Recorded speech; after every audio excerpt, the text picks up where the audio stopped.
So first, I wanted to thank all of you just for finding us, because this is a different room. If you had gone to the other room, first you would have to have on either a formal gown or have on a tie and a jacket, because in there is a prom, correct? Where are you at, Rose? A prom. And I don't know how often we've had that, but it is exceptional. And I might try to sneak in, because I think I look about 16, 17. That's true. That's true. So thank you. No, and I've messed that all up already. So I want to thank you all for coming, and we'll be getting persons, because if you come in that front door, you're going to have to go all the way around. So we'll be getting persons that sort of sneak in. But and this isn't our normal night. We're going to try to not have people have our meetings on the start of a 3-day weekend, because our numbers tend to go down. But at the same time, it's important that we continue to meet. So we're going to start as we normally do with the gentleman that I hold in high regard. It is our police chief. And if you want to know the toughest job, I believe, in a city, and I don't care the size of the city. If you take a look at what's going on in this nation, the shootings, the disturbances, suburban, urban, makes no difference. And the persons that you look towards, and the person you look towards for safety, it is always that police chief. And so I'm thankful we have ours and the person that's sitting there. So Chief, if you could, and thank you for coming.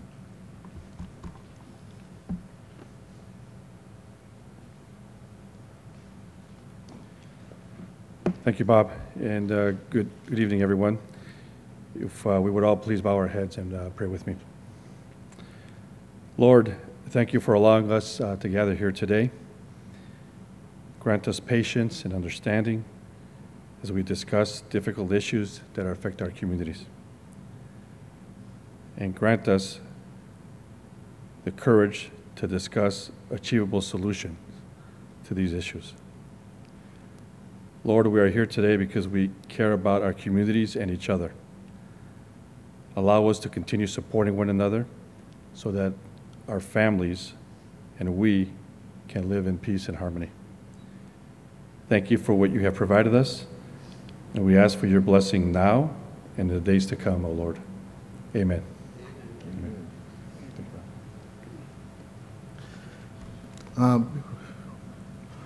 You should know that we've had Tim back here, and I'm going to have him introduce himself in a second, take over and do our broadcasting and such. And when he started, if not on his honeymoon, just before his honeymoon. Tonight, so you can imagine he didn't get much of a honeymoon. So tonight, he was supposed to be on vacation and restart his honeymoon. And you notice he's here tonight because I moved the meeting back a week. Because he asked me, Bob, do you ever move those meetings? Never. Victor won't let me move those meetings. So he scheduled this time off, assured that we would never hold a meeting on this night. So I want to thank him, but mostly his wife, for letting him come here tonight. But I want him to formally introduce himself and the Ben who's going to be here to help. Yes, and his wife, mostly his wife. I think my wife would kill me if I made her come here tonight. My name is Tim Alcorn. I am the founder of Social Ground Foundation, which does audio, video, and broadcast and marketing for other nonprofits and small businesses. The reason why I'm able to show up on my vacation and actually leave right after this is because I have a great team. So that's Kevin in the back. He's our sit-in broadcast guy today. So if you have any complaints, talk to him. Thank you. And it's important to understand that there's many uses for video. One is just to watch and have fun, but he was just on a bus trip with, I think, not only the best state senator in California, the most caring state senator. And who do you think that would be? You got that right. And he just went to Sacramento. Well, he's always been there. So he just took 4 buses, and it was all about education. If you have not been on that trip, you need to go. It used to be that he would drag us to every office up there, and now he drags them all over to see us, which I really appreciate. I think he is probably, not only does he understand the issues because he was on a school board, he said Union High School District's board, but he can listen to a student, a parent, another elected, and translate that into a bill to improve things. And so if you've not met him, he is going to be our guest next month. Did I tell you that? Did I tell you to that? Okay, so they've approved that. I think you're in for not only something about education, but about all the other things he's interested in. And like I've told Dave a number of times, I don't always agree with him. He politely listens, why not? And then he proceeds to tell me why I should. But I figure if I agree with him 99.9% of the time, that's probably enough. But I'm really looking forward to him coming, and we're going to sort of focus on what he does. And even though he doesn't represent Milpitas, he represents the state of California, and that includes us, all of us. And so I do want to bring focus back to a gentleman that's now eating, so he can't say much. And like Dennis, that's not common for Dennis. If you want to know what really drives California, it's the economic engine, I believe, of the Silicon Valley. And I had the opportunity to work with Dennis for a whole year and really be taught by Dennis what that really means. And it's not only Apple and all those big high-tech companies, it's all those small businesses. Because without them, you don't have much. And so I had the opportunity to, my first opportunity to meet with Cesar Chavez was with the farm workers and listen to his point of view on what you need to do to protect their rights. And then with the Minority Business Consortium, I got to watch them work with helping getting small businesses into some of those larger corporations. And a person I go way back with is Josue, who really was with the larger South Bay labor and with those big unions and such. But at the end of the day, I go back to some conversations I had with Dennis, which is if you don't have small businesses and they're making up 65 to 85% of the businesses, you don't have anything. You know, you don't have people to buy all those other things those big corporations are making, or the families that have the children that then go into those bigger companies. You need them as a base. And right now, we're going to have, if we could, you two present about some of the workshops they're going to be having with the Water District, which is, and I'm surprised Dick is in here because he's normally at most of our meetings. The Water District has opened their arms to inviting small companies to come in, get trained on what they can do for the Water District, how they can build up capacity so they can get the bigger contracts. And we're looking to see how we can get other agencies, government agencies, to do that same exact thing so that Dennis really can help them organize themselves in a fashion to take advantage of these other kinds of things so they can grow themselves and hire more persons from this community. And that's something that Danny has told me over and over again, that they just aren't hiring enough of us. So I don't know which one of you want to start first, or you both?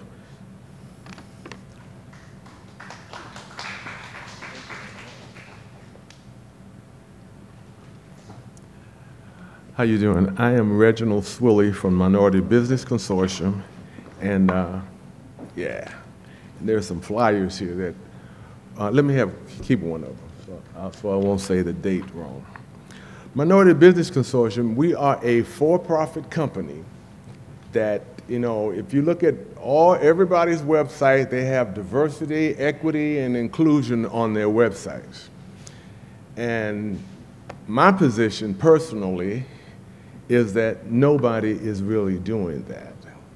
Now, you've seen the little graphic about equity, where people are looking over the fence trying to see a baseball game, right? The tall guy, he doesn't need a box.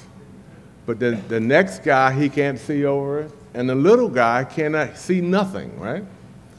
So we say equality is you give everybody a box. Everybody got a box. The tall guy he can see it all the time. He's even taller. The second guy can now see over, but the little guy, he still can't see because the box is not big enough. That's equality. We give everybody the same thing. Equity is when the little guy gets 2 boxes. The middle guy, enough boxes so he can see. The middle guy gets 1 box, he can see. And the tall guy gets nothing because he could see all the time. That's a challenge for us as members of minority communities to say that the guys that have everything, that the structure of America has been built for unequally, with emphasis on them, and their structure is built throughout this country. Equity says, you guys wait till we can bring up the people that we have disadvantaged with our systems. It's hard for us to say, you don't get any more till everybody else come up. What Minority Business Consortium is in the practice of doing is trying to open up major construction contracts, major procurement opportunities for women and minority businesses. Diversity is a word that we talk about. Everybody say it's important, but it's difficult to do. Because if we allow the system to do exactly what it's doing now, we'll still have less than 4% of the commerce happening in Silicon Valley going to women, African Americans, Hispanic Americans, Asians, everybody working on 4%. That's a challenge for us. We've gone to the county. We talked to the county about what kind of procurement are you doing? How much money are you spending in diversity? They said, we don't know.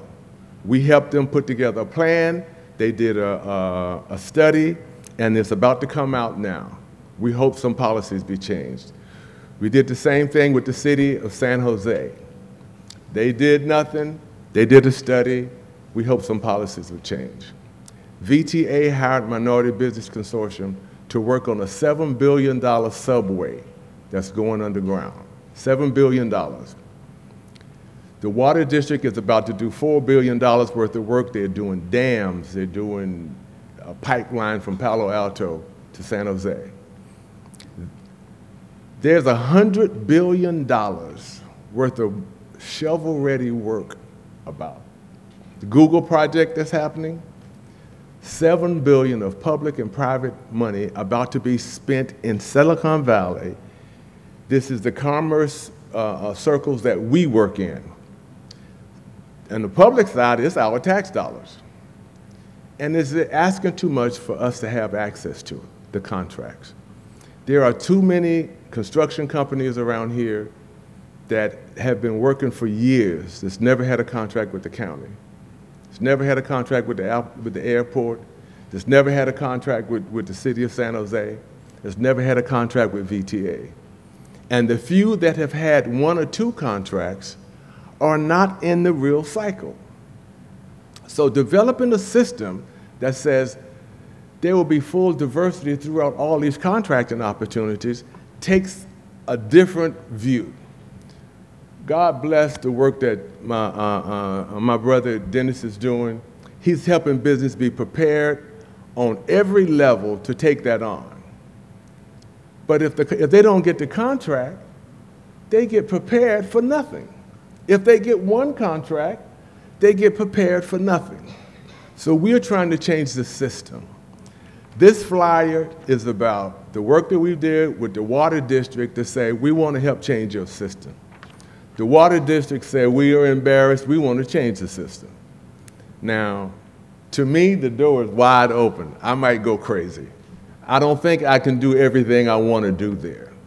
But we're having this event on the 30th, and we need as many Hispanic businesses. I want the ones that should have been working with them for the last 20 years to walk in the door, because the president of the board and the CEO will be at this meeting talking about their commitment to diversity. And their commitment to diversity, we don't want to hear talk. We want to hear how many dollars are going to be spent.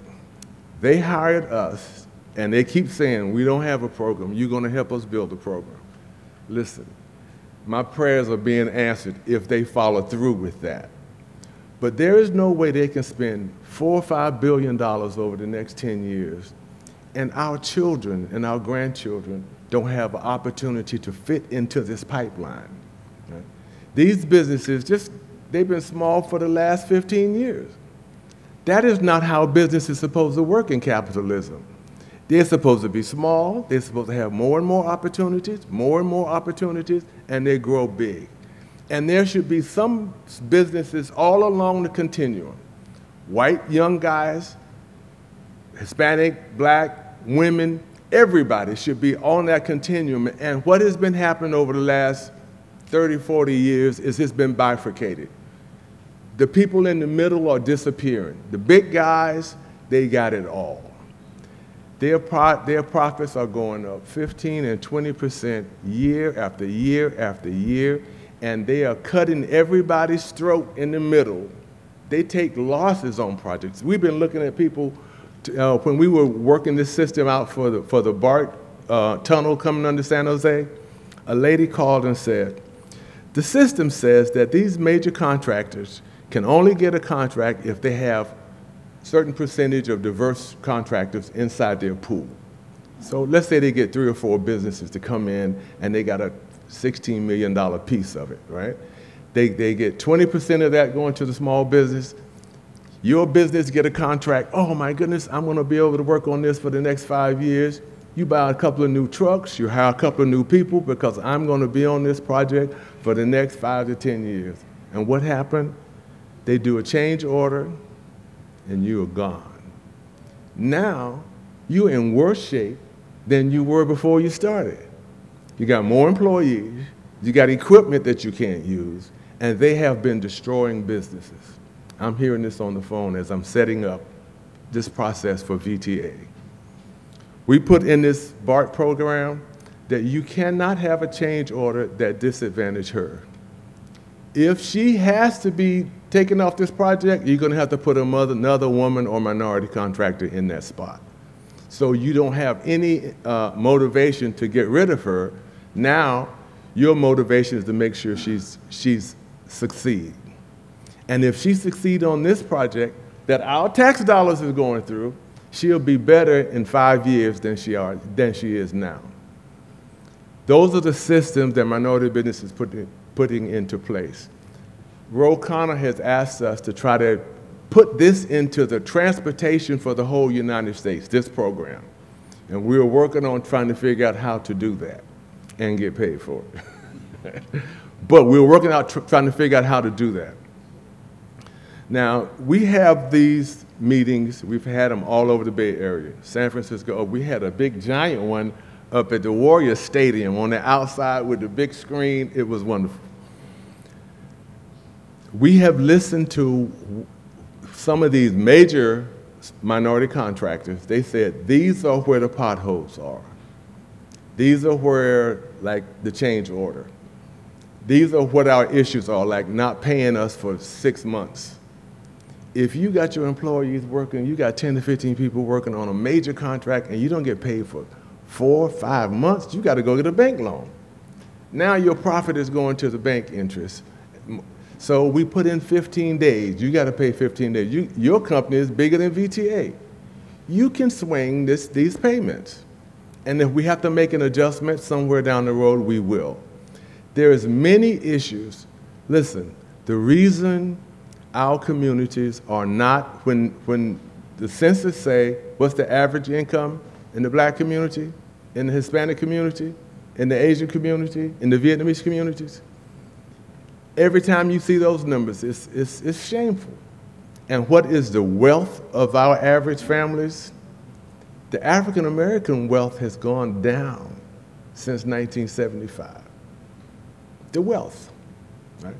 Who owning houses and how much money you got in the bank and all of those pieces. So our job is to say, in Silicon Valley, let's see if we can shift the ground. If we can implement some of these programs, we will shift the wealth, and just like Bob said, what's happening in Silicon Valley, it affects the world. It affects this country, it affects the world.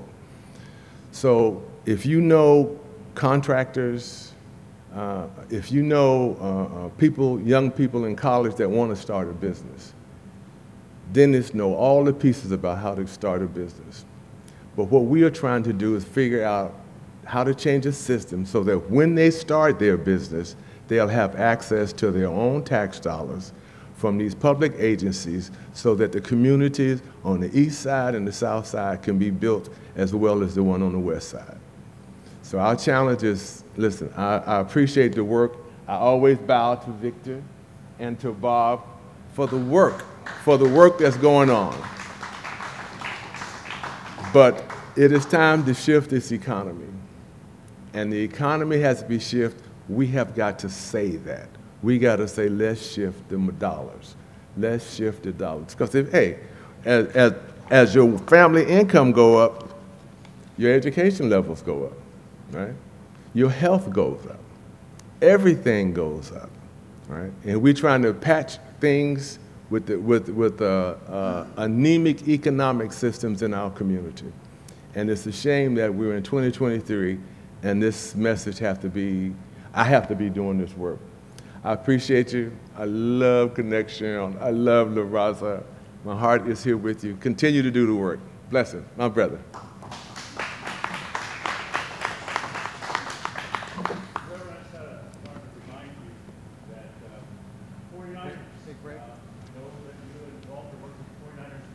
Yes.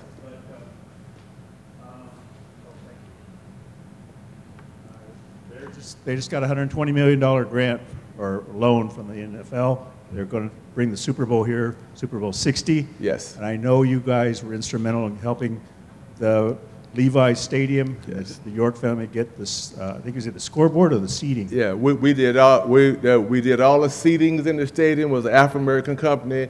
I think a Hispanic company did much of the scoreboards. We came in and we probably did $100 million worth of work out there. I just want you to go out there again, yes, and just drum it in their heads, yes, you know, because they got FIFA coming up, yes, they got the Super Bowl, yes, and Super Bowl next year too. Yes, I get it. We worked the last Super Bowl. We helped local and minority business do more when the Super Bowl was here than they had done ever anywhere in the United States, right?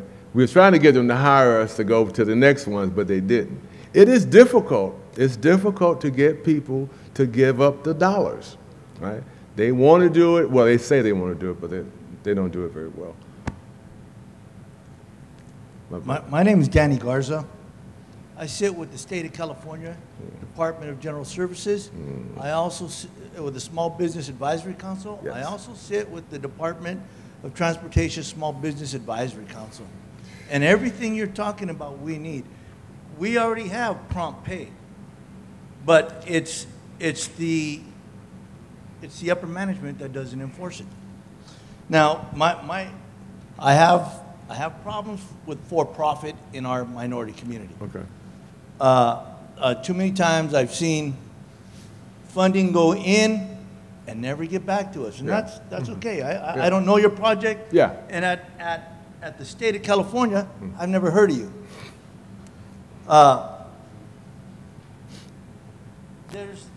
There's no will. There's a word, but there's no will to get our minority contractors into the Department of Transportation. We have different organizations that say, you know, we're working for the community. Well, how come we don't have women contractors on Caltrans with a stick and a nail picking up papers for union wages? Where are you guys at? Right? I agree. I mean, you're talking about construction. What type of construction are you talking about? You talking about concrete, rebar, wood? What are you talking about? Everything. You know, digging a 5-mile tunnel for Bart, digging a trench from Palo Alto down to South San Jose. So let me just say, I'm just going to say this last thing. Our women need to be included in these in contractors. You need to bring these women in, train them, get them knowledgeable, and even if you have to fill out the paperwork with Caltrans, you need to get them there because the money is there. There's a 25% requirement minority contractor on every project, and they can't meet it. The blacks only have 0.08. Listen. The Mexicans are at 0.23. The Asians are somewhere in between. It can be done if they hire somebody to make them do it. Listen, many of us are in positions of authority in these agencies. And they spending money, Department of Health and Family Services, they spending money, everybody's spending money. And we don't think about spending with the Hispanic community. And we don't think about the women companies and the African American companies. My last point, because I don't want to take up too much time because I always do that. I would like to encourage you to start training men and women to start opening child daycare for construction workers. Right? Because our women need to be making that money, and of course, in our culture, we should talk. Yeah. Amen. I agree with you. Josue, did you have anything you wanted to say? Yes. Sure. Yeah, thank you. Wait. Partner here with Reginald here. Yes. And I want to say that a while back, I got data from the city of San Jose, and a lot of companies come from out of the state, from Arkansas, Texas. They come and do our work. And that's not good because Vegas has a team that says what happens in Vegas stays in Vegas, right? So if we tax ourselves to build libraries, to build fire stations, police schools, and all those things, we should be like Vegas. Whatever money that we tax ourselves should stay here. Like if what happens in Vegas stays in Vegas, our money should stay here. Versus Jim Bell used to tell me, Josue, every time we put a tax on the ballot, it's like telling Texas, here is a check, spend it well. Because a lot of money lives here. So that's why this program helps to help our small businesses, women, minority, blacks, and Latinos succeed. And that's why we are here, to help. Thank you. Thank you. So, are there any other questions? So let me tell you why now we're going to start here with the mic, work our way down and introducing ourselves, because those of you that represent agencies should be asking why you're not putting on that same kind of workshop that the Water District is. So when I was talking to Jeff Smith this morning, I asked that question. What are you doing with regard to helping small companies, minority-owned companies, new nonprofits get into this organization to sell their services or products? I was directed to a portal. There's where you go, Bob. You know, there's no real way to know that if you're new.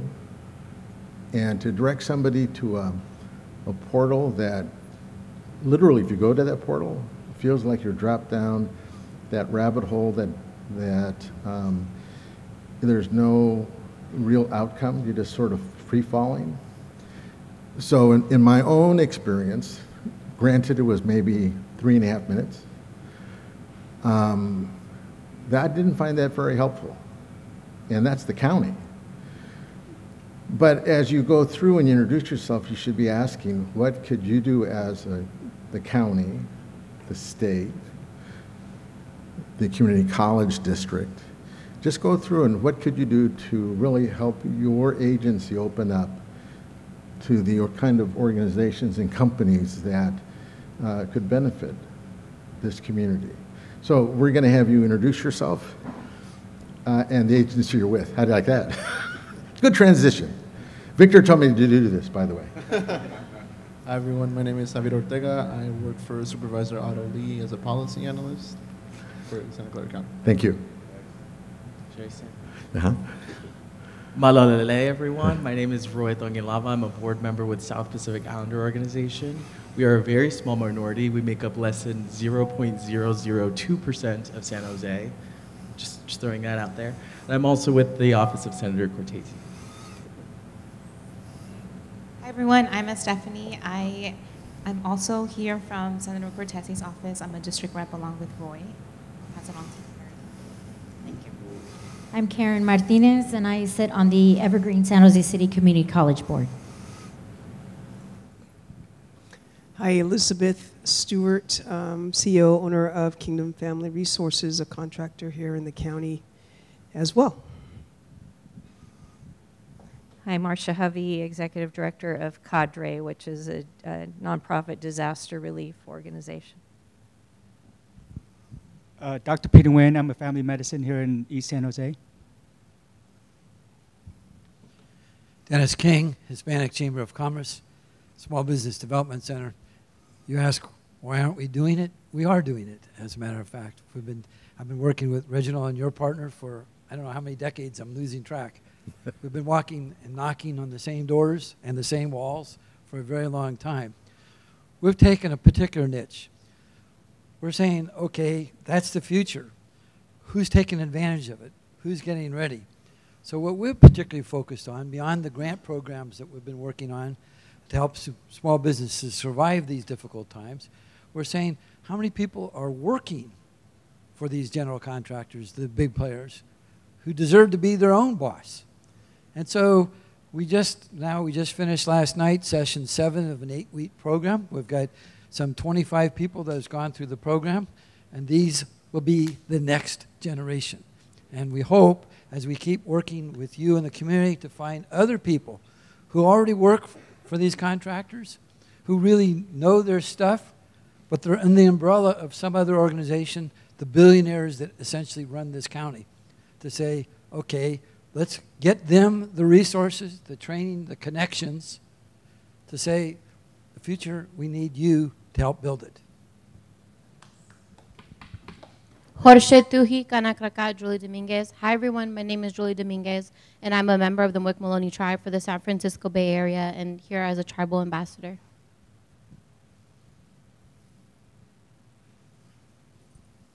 I'm not anybody here, but my name is Cynthia Acosta, and I'm a friend of Lori's, and I just came to listen in, and I've gotten a lot of valuable information, and maybe I'll see if I can volunteer to help in some way. Well, anybody that's a friend of Lori's is a friend of ours. You are somebody. Hi, my name is Maxine, and I work for the County of Santa Clara. And I just want to say, it is here. You can do that business here, right here at Conexion, and train a lot of youth and children and parents that are coming through this program, to where if you wanted to, you can set up a substation here and do that training here, because you have the property and you have the space and you have the people that are willing to learn and want to learn. So if you want to connect and get all that done and make and hire people, you can start here by training and have a room or something like that. So it's here. Okay. It's here. I'm Lori Ramos Chavez with Conexion, and I take care of the facilities, so we do have a lot of space and rooms here. So, yeah, we can do training, we can do outreach. We're here for you. Thank you. Tony Mata, San Jose Police Chief. Thank you, Chief. Craig Pasqua, President of Friends of the Raza Roundtable, and United States Tennis Association board member. Danny Garza, chapter chair for MAPA, the Mexican American Political Association, and president of the Plata Arroyo Neighborhood Association, the strongest neighborhood association in San Jose. Bob, what we really need and what no one's talking about is construction management classes. We cannot do anything except use our back if we don't have construction management abilities. Okay. Going back that way to the back, two in the back. Hi everyone, Kevin Gallegos. I'm here on behalf of the Social Ground Foundation, and I want to let everyone know that we have Dick Santos and Gabrielle Antolovich in the Zoom call. Thank you. Hello, my name is Manu Martinez, president for our local community radio station, 92.7 FM. We are reaching, we can reach up to 1 million people, and we're low power FM. The important thing, it took 6 years to get a 7-year license from the FCC. So we are licensed. So now what are we going to do with this? It's really up to the people of this community to come to KCXU and voice what you think is important. What is important? I have my bias. May not agree. I may not agree with you, but then, you know, come on, really, voice. Use your voice and let the people know what's important. And that's what this community radio station's about. Okay, thank you. Thank you. So I'm going to pick up the speed just a little bit because it's important that the two persons that are they on Zoom? Is that what they are? Gabrielle from Billy DeFrank Center is going to start a program on the radio station. And up to 1 million, he said that's the capability. And we're trying to judge how really to get our message out onto the airwaves. And so if you're a nonprofit and you want to start using that, let us know. It's important that we get your messages out there. And I heard that last month, our program, so if you look at the room here, we usually have between 50 and 100 people. Last month, there was just under 2,000 persons hit on our videos that went out, which sort of shocked me.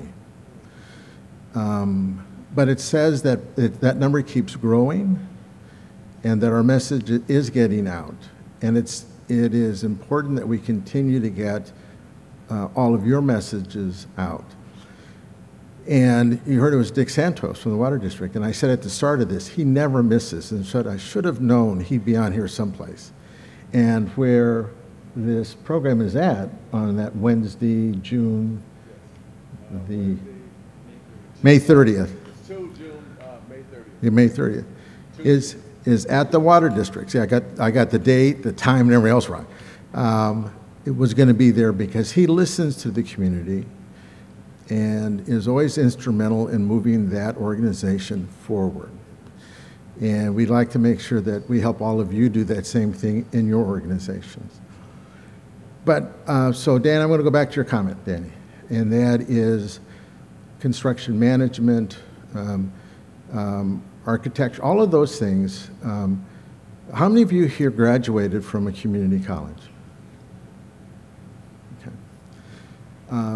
When my son was ready to go to college, I had more than one child, by the way, but this son decided to go to college. He goes, I need to go to a far-off college, Dad. I need to get away from you. That's what he meant. I said, well, let's try a little closer first, son. So he went to a community college, took pre-architecture, which I did not know was a major, but it was a bridge program to ASU. He finished, was able to go directly to Arizona State University, was accepted upon completion, got his degree, came back. If it hadn't been for that, Danny, I'm not sure he would have got that degree in architecture. I'm a firm believer that there are some students that you know are ready for that 4-year experience. There are others that need either additional help or just need something a little more in a community college setting that's closer to home. And I, for one, when I was superintendent, was so tired of hearing that when I'd ask East Side students, where are you going to go to school? And I would hear De Anza, Foothill. And I'd say, why is that? They want me. And I'd say, oh, no, no, no, we want you. You know, and that bus ride, you got to go by 2 schools to get, you know. No, no, they want me there. And so they take that 45-minute drive. Their success rate of getting out at the end with a degree was terrible. Worse than if they had gone to the community college district in San Jose. They may have wanted them, but they didn't ensure that they got out with a degree at the end. Our goal is to make sure that Latino youth, all youth, make use of every avenue of institutes of higher education. Hopefully for a degree program, but if not, a certificate program. And now that community colleges can offer BA degrees, that we help this one actually develop one. And I think Career Tech Ed is the best place for that. But we're lucky to have a Board of Trustee member. And so I'd like to invite Sharon up to speak about her experiences there and what are we looking forward to in that community college. So please.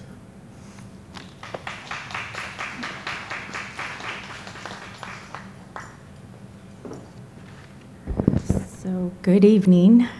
So my name is Karen Martinez, as I stated before, and I'm one of the trustees on the Evergreen San Jose City Community College Board, and I am just beginning my 2nd term on this board. But just a little background history of who and what I am is I am born and raised here in San Jose. My parents are still alive, and as a matter of fact, Victor, you know my mother, Sylvia Rios, who used to run the One Stop. And so, so that kind of goes like way back. But something that many actually don't know about me is that my parents worked to ensure that we never lost our culture. And so I didn't learn English until the 3rd grade. I only spoke Spanish. And so at that time, my parents still live in the home that they've owned since before I was born. And so they live in the Berryessa area in the Eastside Union High School District. And at the time, there's actually now, it's a real big like athletic gym that's there on Berryessa and Capitol. Well, that used to be my elementary school. It used to be called Berryessa Elementary School. I'm saying all this because is that I only spoke Spanish, but my parents didn't pick in the fields, and back in those times, there was strawberry fields, orchards, and so on and so forth. And so my own people never accepted me because my parents didn't pick in the fields, yet I couldn't communicate with the other students because I didn't speak English. So I struggled academically. And then later on in years, I realized that I'm also dyslexic. And so I truly struggled. So fast forward, I started to see that my children were having similar experiences in school, such as I had. And so I have 7 children, 5 boys, 2 girls, 5 grandchildren. We have his, hers, and ours. Happily married to my best friend. We've been married for 25 years. And academic, I've started to see later on is that if we don't educate a child, we lose our children to the streets. And so I've worked now for the last 12 plus years to ensure that those things don't happen to our community. And so I became very active in our local education system. And having my first 5 boys that college wasn't an option for them because they weren't given A through G classes, therefore those decisions were made for my children. And so I started to see the injustice that was happening there. And so look, what works for one doesn't work for the other. Having 7 kids and I wanted all beds made in the morning before going to school, I learned very quickly that does not work, right? So we moved over 5 times in Santa Clara County looking to try to find the education system that worked for them. And so what happened is that our last 2 children, I have an educator friend who's still in the Allen Rock School District, and she mentioned another school option, which is called Rocket Ship. So I know many are for and against, and at the end of the day, it's helped to get 2 of my last 2 children to college.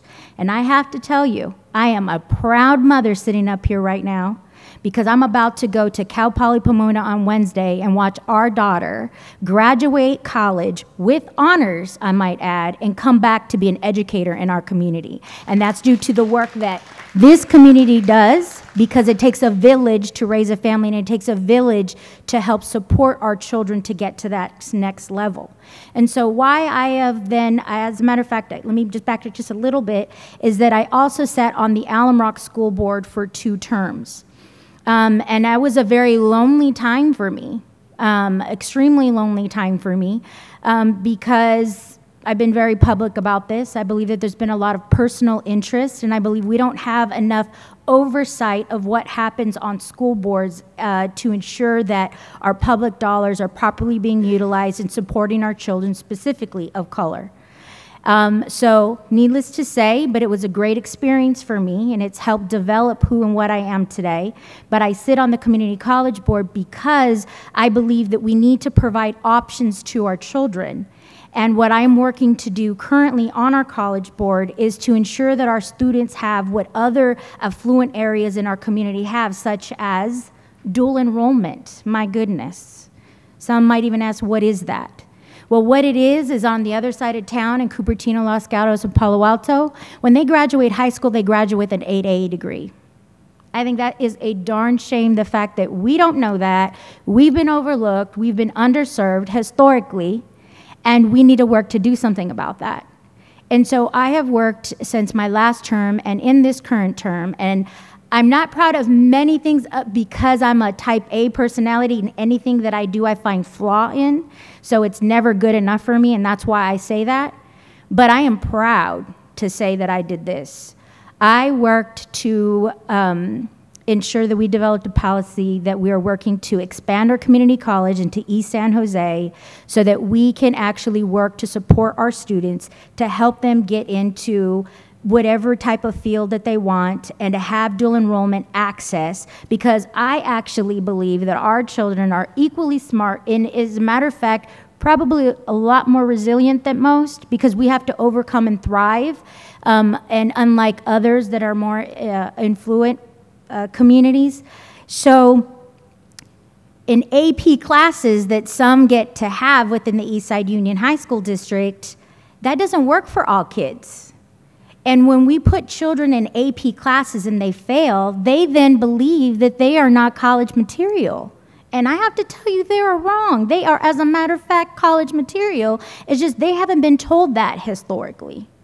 So I, as a trustee, work to do that. And so with the East Side expansion that I am extremely proud that I worked to champion during COVID on Zoom, saying that our East Side community has been overlooked, underserved, and when I was told that it was not time to invest in East San Jose, I said, no, I'm sorry, I beg to differ, and we will serve East San Jose as long as I'm on this board, and regardless if I sit behind the table, I have always been at the podium, and I will continue to be. I don't need a title to make change happen. And so we are working to expand East San Jose project. It's not a project, it's a part of an extension to our college community. And what my hopes and dreams are as one of your trustees is to ensure that students have access to the academic rigor that they need to succeed.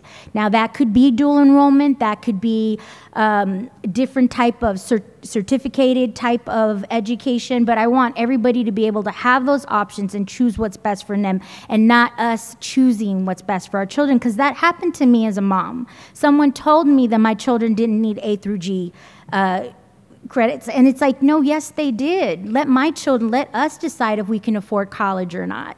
Don't make that decision for us. And so what I am working to do is to ensure that we are moving forward and allowing us to have those choices. And as a trustee, I've always, since I've been on any of these two boards, Alum Rock and the college board, is that I have told my colleagues and our interim chancellor is that we need to ask East San Jose, what does East San Jose want? Not make our own assumptions. I can't even make those assumptions, and I'm elected by my community. I go and I ask and I walk precinct, not because it's time to campaign, but because I'm a mother first, and because I want to stay connected in our community, which I didn't believe I saw that in my trustee. So I work to be that every single day. And so I am asking and walking and talking and saying, what do we need to help support you and your family?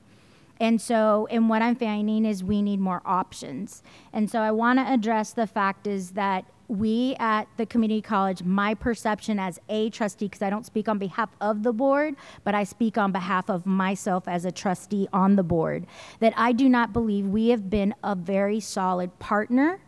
We haven't been we haven't been a good thought partner. We haven't worked to support our community. We haven't asked our community what is needed. And so, and I'm hoping that as we're seeking a full-time chancellor, who I hope and believe will reflect us, who looks like us, who's struggled like us, to support us and ensure that East San Jose does matter. And I don't care who or what you are, what color of your skin that you are, those things are irrelevant to me. What's relevant to me is that you have access to the education that we all deserve living here in the United States of America. And that's what I work to do each and every day. So I do believe that I think that there was some questions with regards to what that's looking like, how we're going to work to move towards in that direction. So I'm here to ensure that I'm able to answer any questions that or critiques. I'm open to constructive feedback so that we can work to improve and really be a solid partner. So thank you. Yes, Danny. Yeah. Hold on. Which, by the way, Danny has my phone number, so Yeah, he does right? call me. I'm just saying. Hello? Okay. Right? So here's the thing. When I campaigned against Carrasco, the thing that I wanted was, and now you guys are thinking about it, is another university at Reed Hillview Airport. But I want that university made up of our technological companies here in this valley, creating their own feeder program from our high schools, from our junior colleges, from our students, not Fremont and not Hayward, not Redwood City. I want our students in this university in feeder programs from these other universities, from these other technical companies. I get it. I get lost sometimes. It's okay. I get too excited. So do I. So that's what I want. I want a feeder program from the east side into Silicon Valley, and not as custodians. And I agree with you, hands down. But I don't devalue what our custodians do because they keep our facilities looking what they are, and so I appreciate them. But I will say is that I want also lots of things, right? As a woman, and a trustee. But what I want and what my community wants may look different. So my approach is I go out and I talk and I listen and I act on what my community is asking for. Because what I might think our community needs, it may not need that. And so I hear what you're saying, but as a matter of fact, because I am a listener and I go out and talk to our community, that's where I understood is that we actually wanted to have more access to higher education and a pipeline.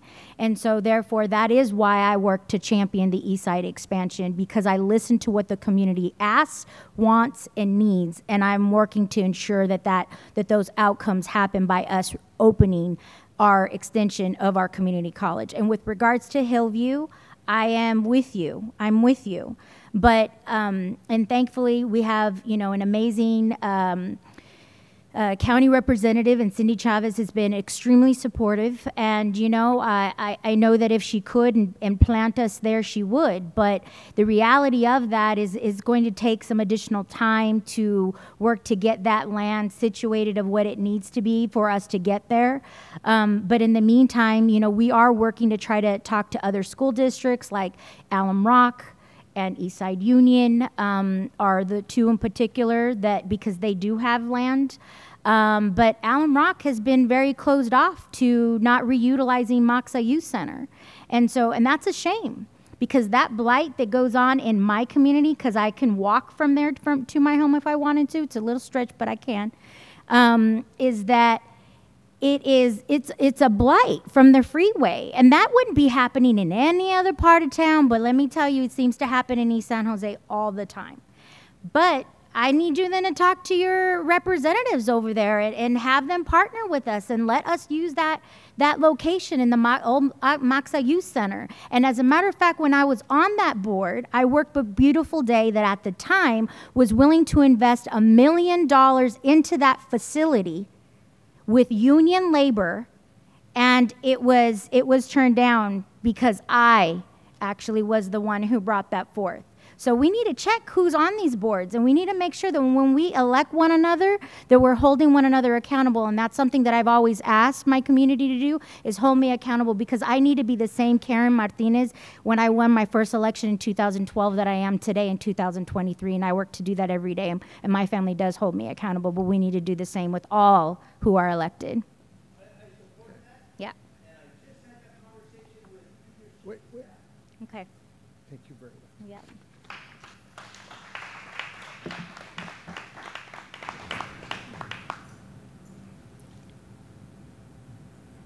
So in Milpitas, let me turn the question around. How does one get involved when you say you reach out to the community? If I take it away from you, how does the community get involved with the community college district?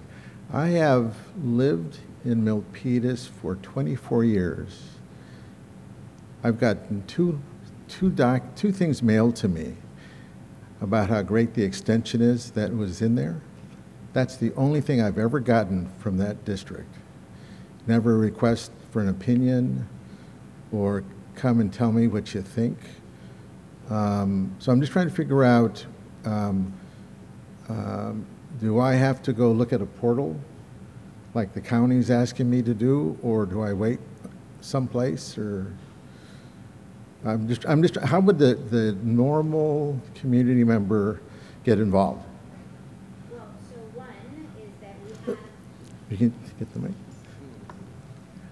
We have board meetings once a month, and lately they've been twice a month. But, so one is be present, right? Be present, physically present.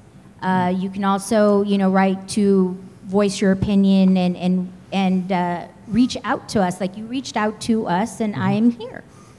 And so I think that's what's important, is that communication, because as you know, when we're in our board meetings, and because of Brown Act, we can't have dialogue when someone comes to the podium with a critique or wanting an answer. But therefore, that's why I have a very much open door, hold me accountable policy, is that you call me, you email me, and we will get in contact. And as a matter of fact, my email actually gives you my personal cell phone number because I am accessible to our community. And so I think it's about reaching out to each and every one of us and to voice your concerns in that way, because then just like we are here having a dialogue, that's when we're able to do that on another level. And the other way is that we do need to get a permanent chancellor who is going to be committed to work to rebuild and mend our community relationships that we haven't had, that haven't been very strong with our other district partners. That's the reality. That's what I have seen as a trustee, and that's something that I have voiced, I've talked about, I've been very public about that, including on our board meetings. Okay. So thank you. Yeah. So I notice when he wants, he turns me down. Tim never turns me down, but that's okay. He's keeping me out of trouble. I noticed that. Tim never keeps me out of trouble.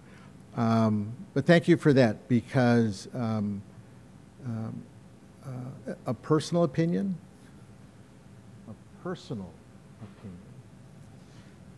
Victor doesn't like it when I get us in trouble. He doesn't care if I get myself in trouble. Is he still sitting down? Good, good. I know I cannot run him. But not if he gets a head start. I can honestly say, as a community member, your district is the most non-responsive agency I've ever seen. I have tried on a number of occasions to communicate with your chancellor, and it's like doing it with that wall right there.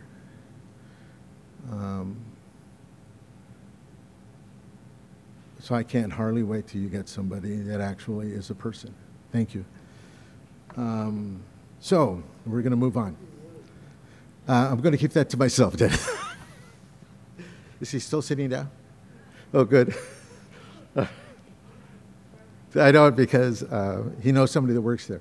So now we're going to go on to something that is, I believe is so back a few years ago, we had the Victor Garza Leadership Academy. And in that academy, we had persons that were 2 years into college that we then put to work as interns in different government agencies. And I was shocked at the outcome, because we put them in business, finance, one in the sheriff's department, in schools.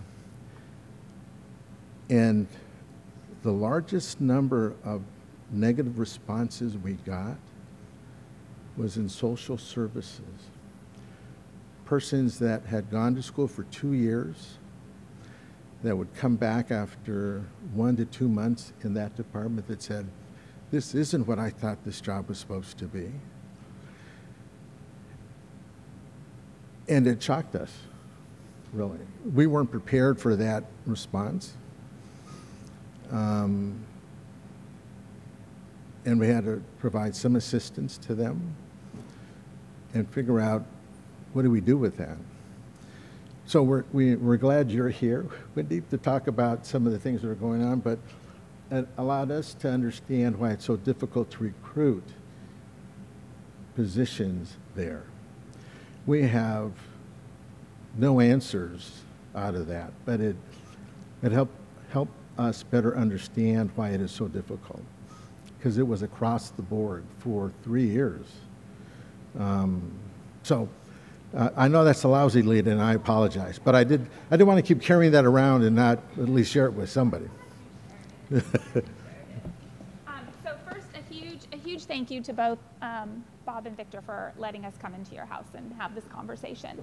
So my name's Wendy Kinnear-Rausch. I am one of the assistant directors with Department of Family and Children's Services. I have with me Rocio Abundis, who's one of our lead prevention manager, and Byron Myers, who's her partner in all of this work. And I come to you humbly today to really share opportunities that we have and share challenges and ask for your partnership in some of this work. Because we have work to do. So I've been here in this community. I was not born and raised here. I've been here now for 26 years. I came here for school and ended up staying in child welfare. And I started as an intern in child welfare and sit as the assistant director today.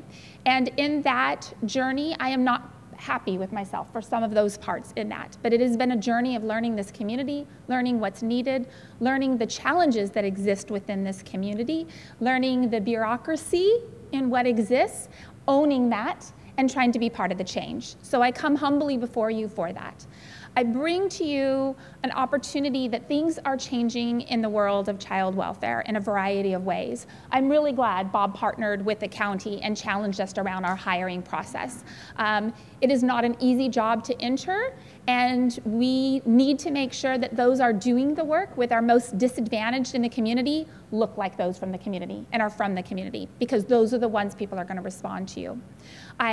We are now, since that work with your organization, we are tracking in cohorts with our academy graduates how we're doing. We are challenging ourselves, especially around race and equity. Who's staying? Who's leaving? Why are they staying? Why are they leaving? Are they promoting? What's happening on that? And taking that really seriously so that every 6 months we're looking at that so we can do better. What in our system is broken and what do we need to do differently? Not perfect, but I'm happy to report doing much better. I come today to talk with you about the children and families we serve. And I do not make any excuses that we have a huge number, disproportionately, of Latino families and children coming to the attention of child welfare.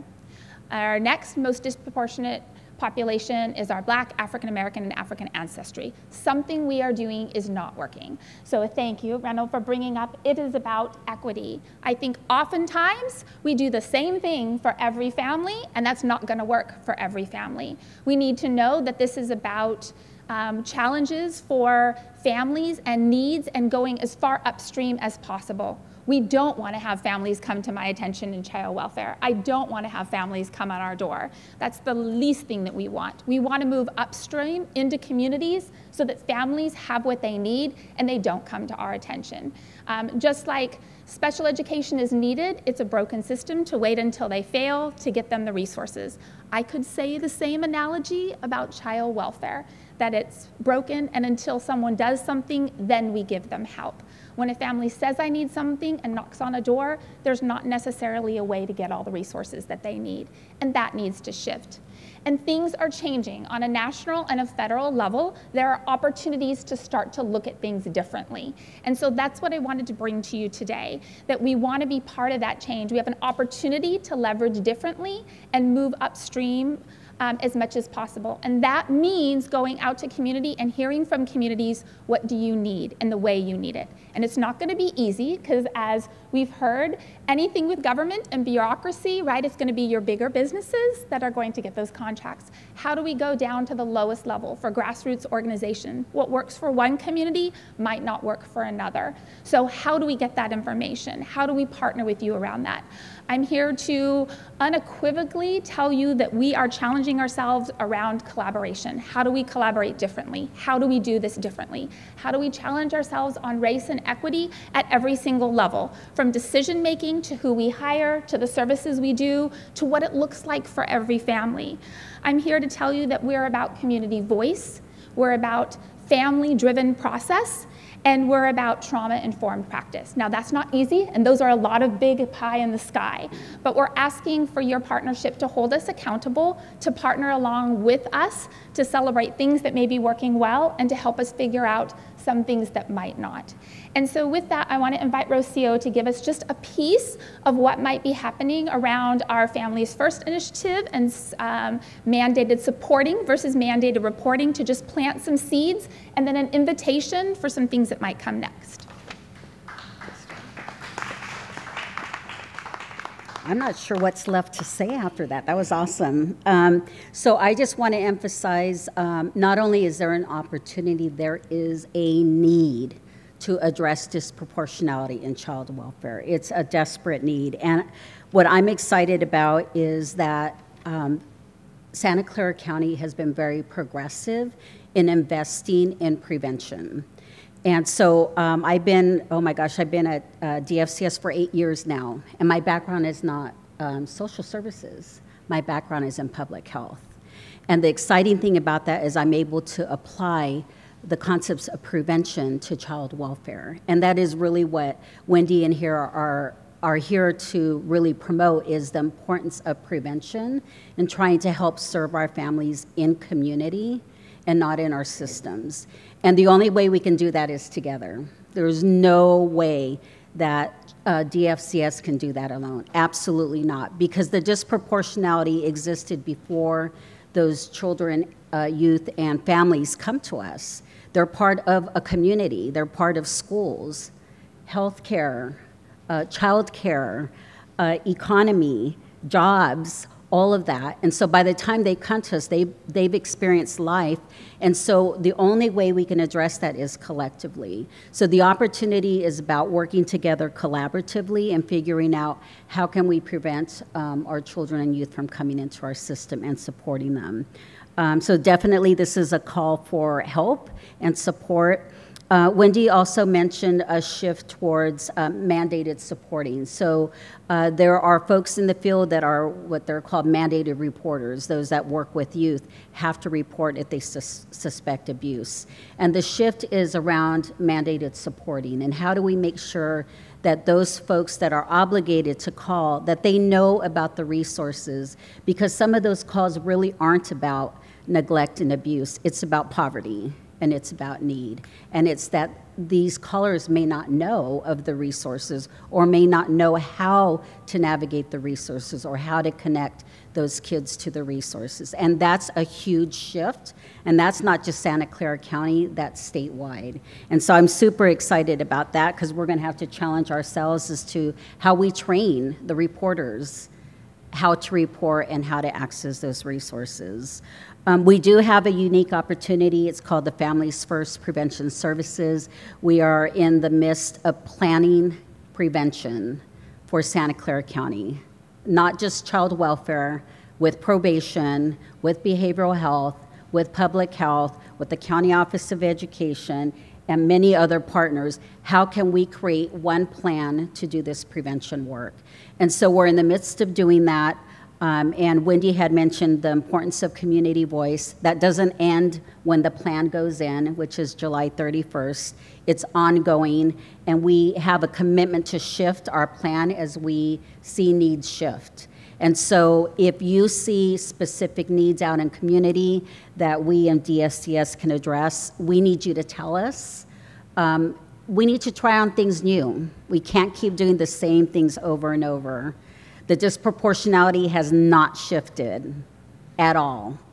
It continues to be the same. So we've got to do some things differently, and we definitely need some fresh ideas.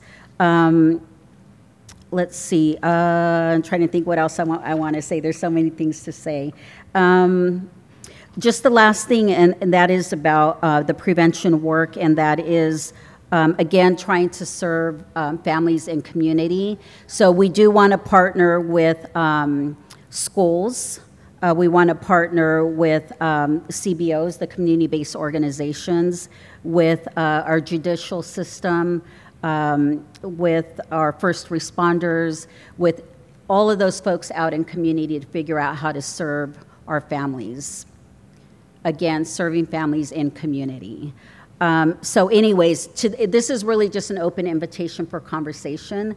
I used to come to these meetings all the time. I'm so happy to be back. Now that COVID's been lifted, I plan on coming back regularly. But we'll continue to bring this back in this space. We wanted to just say these are some changes that are being made. The fact that Santa Clara County has started the first prevention bureau, as far as I know, in the state, to me, makes me super proud and excited that we're really committed to the work and doing things differently. But oh my Lord, we got a lot of work to do, and we got to do it together. So I think that's it. So Elizabeth and Byron are part of our team, and we're going to be hiring a couple of other community workers, so hopefully you can help us get the word out to fill those positions, because there's a lot of work to be done. So I don't know if there's any questions or comments, if there's time for that.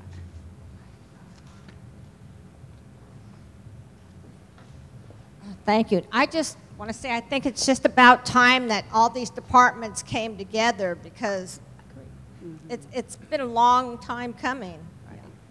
All these department. I know that we've worked with social services and probation and behavioral health, and never once did they cross. Nope. So yeah, just congratulations on bringing them together. Thank you.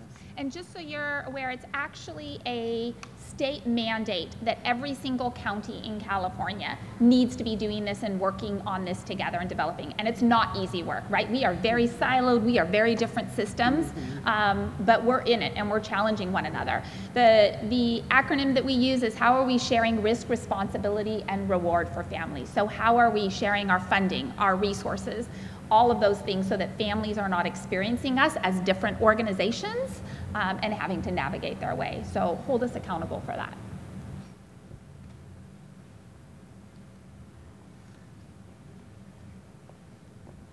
Okay, so I coached wrestling for 23 years. I stopped coaching in 2013, but I'm still a mandated reporter. Okay, what I don't understand is how you can tell this organization and those people out there that you have to retrain people to be mandated reporters. That makes no sense at all and delivers no confidence to your office. Now here's my idea. And it's an old idea because the NAACP set this up 20 years ago, and that was a best practices commission. I don't know if you guys remember that. You certainly won't because it was probably 20 years ago when I was on the executive committee of the NAACP. We set up a committee to where we would bring to this best practices committee at 333 Julian Street, and we would bring caseworkers in and address issues that parents had. Why did you take my child out of my family? Why did you do this? Why did you do that? Why am I not getting ancillary? Why am I not getting my bus passes? Right? So you need to set that back up. If you want us to if you want me to trust you, right? Because I don't. I even worked for the GAIN program as a temp under Gary Chong, I think his name was, and Steve Martinez. Now him and I wrestled at Lick, and he wrestled at Willow Glen. At Andrew Hill. Anyway, that's what I have to say. If you want to change something, then you get the community involved and don't do it yourself. Thank you. Wait for the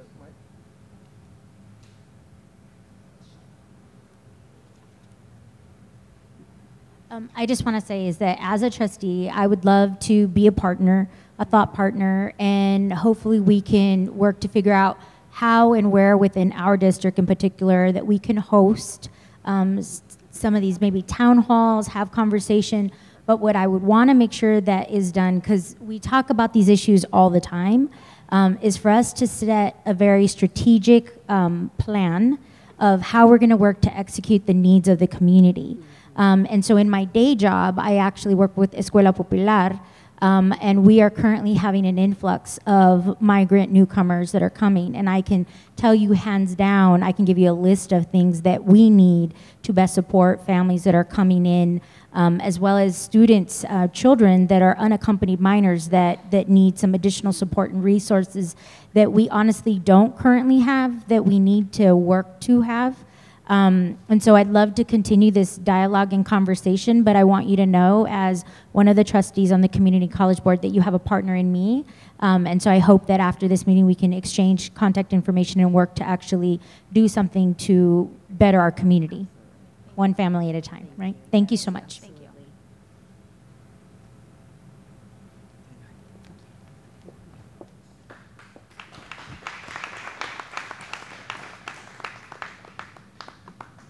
So how many of you actually deal with the county, any department in the county? That's right. Good that you raised your hand. Whenever you wonder. I have to tell you that of all the departments that have moved on that continuum, yours has probably moved the furthest. I have to say that. At the same time, that is one large ship to try to move.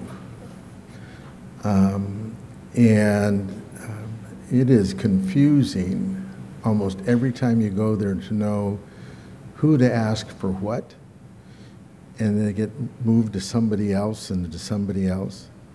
But I have to admit that your department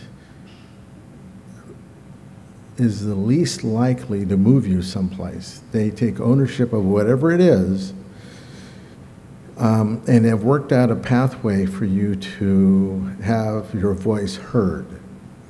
You may not always like what you hear, but your voice is going to be heard.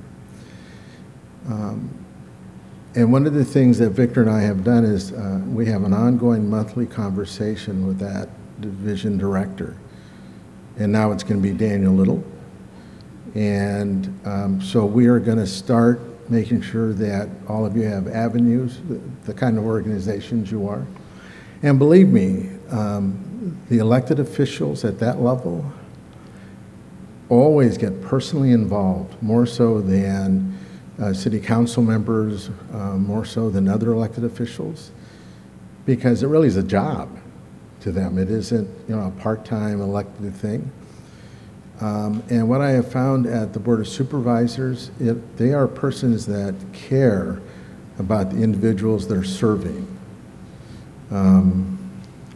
So I want to thank you for coming, because you are representing individuals that were elected to serve our communities. And that those issues that we're talking about right now are always on our agenda. Because even when we think you're doing great, there's always more you can be doing, always. And they're very sensitive issues. So with that, and I'm going to let Dennis have a word. We should wrap up the meeting to acknowledge our friends from Mexico Lindo for the banquet tonight. Yes. So thank you. Very good. Our last meeting, we adjourned in tribute to your Vice Chancellor. Contrary to Bob's critique of the district, he was always responsive, was always part of the community. And so we deeply miss he's a great loss for us. In the last couple of weeks, we lost another wonderful community advocate. I just discovered that tonight. Carlos Diaz. Carlos was a small business owner on Alum Rock. Music was his love, his passion. He was a great champion of particularly Chicano arts in many different ways, a wonderful community volunteer, and we just learned that he also passed away. So tonight, I would like to adjourn in his honor. Sure. Thank you, Dennis. And I think, Danny, you agree? Okay. Thank you for that. I'd like, sure. No. Those that didn't get to introduce themselves. I don't speak very loud, but thank you very much for giving me a voice. And some of us can vote, which is wonderful, but we all have a voice. It's a human right. I am proudly and humbly say I'm a small business, minority woman, Latina business. And I know Dennis King long before he was the CEO of the Hispanic Chamber. We were on the board of the Hispanic Chamber of Commerce for many years with Valdeol and Vic Zavala, wonderful people that made fortune. And some of us need to do that. 2/3 of the employment are provided by a small business. There's nothing wrong to say for profit. And many of the small businesses, unfortunately, are running non-profits. We need your support. Thank you for acknowledging the restaurant that's here. Also, we collect the sales taxes, and we send it to the Sacramento. I do that job free for the government, and that money is used for transportation, for education, and that needs to be increased, but we need your support as a small business. Instead of going to the big box retailer, go to your local small business. We give the first employment to the immigrants, or the first employment to your children when they finish school. The first job is from them. There was a lady here who said, I came to your restaurant many years ago. I remember you. And I used to love it. So that's the kind of business we have. We have a heart and a soul. So let's keep that. Thank you so much. And thank you, Mr. Reginald, for being here. We need to ease this, to make it easier for the certification so we can get those contracts. That's the way we can pay the rent. The supply chain is tremendous. We buy everything, and we support the economy of our country. 2/3 of the employment are provided by us. Remember that. We do. Thank you so much, y muchas gracias, Mr. Garza and Mr. Núñez. Thank you. Thank you. So with that, you can, if there's still food left, please have some. We're not allowed to go that way, right?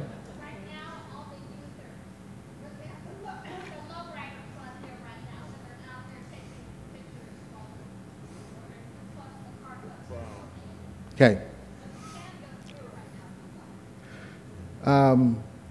Stand up one more time if you could. Roy, yeah. Tell me that number again. 0.00. Okay.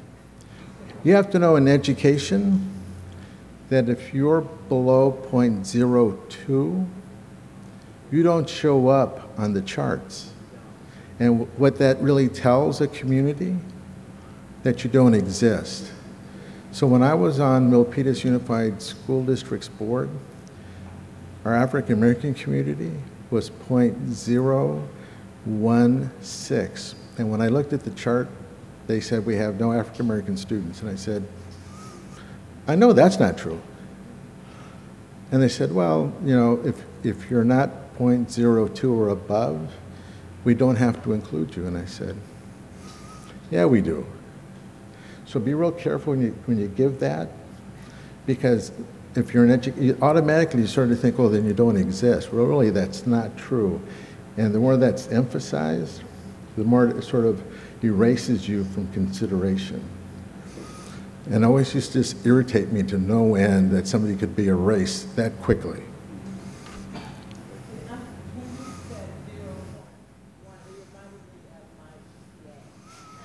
My GPA was 0.2. Coming from Evergreen Valley College. They tend to look at minorities to where that you're down. And 0.2 is pretty low, very low. And I had someone to help me at San Jose State that was Latino to help me to get my degree at San Jose State to get my master's. Just because you are a 0.2 doesn't mean that you cannot get an education.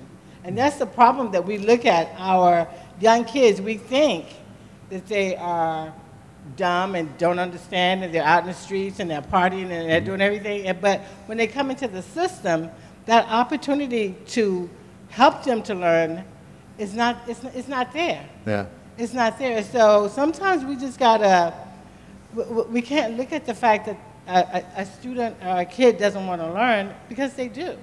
They do. And my daughter's a school teacher. So I know what you're talking about. And we talked about this last time. The East Side, this is my home. This is my home. So when it comes to poverty and when it comes to being on the school board, I was on the school board from Alabama School District. And it's pretty bad how they're educating our children. It's very bad, very bad. So just because you're on edge, and then I graduated from San Jose State with a 3.9.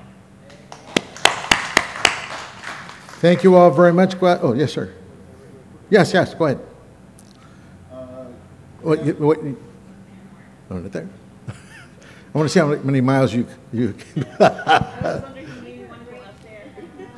Hello, again, Javier Ortega, work for Supervisor Otto Lee. Just wanted to provide a save the date for Day on the Bay. It's going to be Saturday, October 14th at Alviso County Park. Great annual event that's been put on by community. I know a lot of you are all present tabling, and just want to extend that invitation. And for all the conversations that have been had today, any issues that you would like to bring up to the supervisor, you can please do it through me after this meeting, or if you want to ask for a business card, whatever it is. There's a lot of issues that were talked about today, and I want to extend that invitation to all of you too. He's a real friend, the supervisor. Anyone else with an announcement? Hey, Bob. How's it going, man? Here. Pretty good. Everybody just came into the door. This is Eugene Bradley, Silicon Valley Transit Users. I'm a public transit advocate and watchdog. Earlier, you heard Danny Garza talk about the need for community to get involved. Well, this is something that the community definitely needs to get involved in to help save public transit agencies, not just in the Bay Area, but throughout California. Currently, Governor Newsom's latest budget proposal still does not have the $5 billion that a lot of these transit agencies throughout the state, whether it's Muni, BART, Caltrain, or even down with LA Metro, these are transit agencies that are going to run out of relief money they received from the federal government for COVID within the next year or so. Without that money, without even gap funding in the state budget, these agencies would have to severely curtail service and raise fares. Imagine BART only running down to Berryessa about once an hour during rush hour, or worse, no weekend service on BART or Caltrain at all, just as BART finally comes to San Jose. That's what could happen if Governor Newsom's budget proposal doesn't include public transit funding. Where I need the community's help, call your state senator, state assembly member, let them know to support Senator Scott Wiener's proposal to help save public transit within the state budget until at least these agencies can get together the money to help out. While VTA is okay right now financially, they're due to run out of COVID relief money in 2026, and if they can extend it to 2031 still, they're connecting regional services like BART and Caltrain could easily go bankrupt and even just shut down. So call your state assembly member and state senator. Please let them know that public transit is needed in the state budget and to support Scott Wiener's proposal. Thank you. And with that, thank you all very much for coming.